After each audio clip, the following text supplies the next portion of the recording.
Frostbite's been in development since 2006, and there's always been a roadmap and a plan for Gen 4 and beyond. So I like to think of Frostbite as an evolutionary process, and Frostbite 3 is the next step in that evolution. Frostbite 3 is a really powerful tool set. A gamer is going to experience a much more authentic, believable, and realistic-looking game. We have one unified program where you can create content that will run on everything from an iPhone to a next-gen console. And now it's really coming online and enabling the game designers to do way more than they've ever been able to do before. We spend significant effort on creating more dynamic and living environments. Before, they would have to go to a lot of work to make a tree feel like it swayed in the wind. Now we give them the tools to create the tree, and we let the game engine control how the wind affects that tree. Frostbite allows everything to work together. The waves on the beach, the wind blowing the whitecaps, even the clouds overhead all move consistently with the forces of nature. You might see an explosion go off, you'll see the trees nearby shake from the explosion. It's sort of subtle, but it creates this sense of seamless reality. So the large world coupled with a lot of people running around interacting with you really pays off in Battlefield 4. Destruction has always been a core feature of the Frostbite engine. It's the evolution of the way the environment is impacted by gameplay. Everything from the smallest spark colliding, but also gigantic chunks of debris that crumble when they impact the ground. The guys on Battlefield 4 have been working on something called Levolution.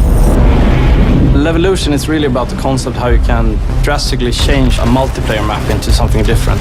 It could be anything from a big building collapsing or to a dam breaking or anything really big game changer to the level.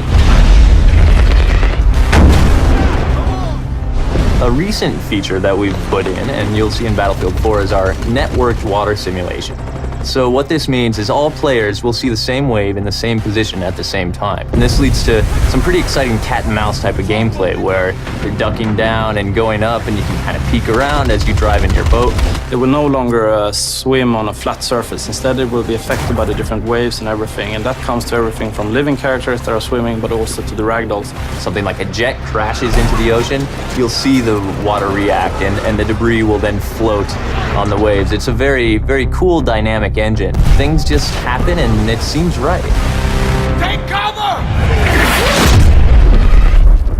In Frostbite 3, we've made a priority of much more believable, emotionally believable characters. There's a whole slew of features in Frostbite that support that, and one of the most important is the way a person's eyes look.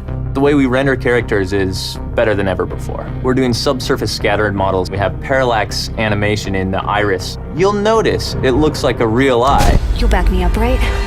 Frostbite 3 is so much more powerful than any engine I ever used before. And it's not just the specific features and the framework, it's the fact that we're collaborating with other teams around the world. In the past, before we had the Frostbite team, we were building a new engine every time and we were kind of stumbling constantly. Now, to have the team here to focus on new releases with new goodies means that we as a team can focus on the creative side to deliver better games, better experiences. Today it's used by a lot of different genres, so everything from racing games to real-time strategy games and RPGs. So in Battlefield 4, when the building collapses, the dust starts expanding, the debris is falling, the sparks are flying, the boats are ramping off of waves, all of this is because of Frostbite 3.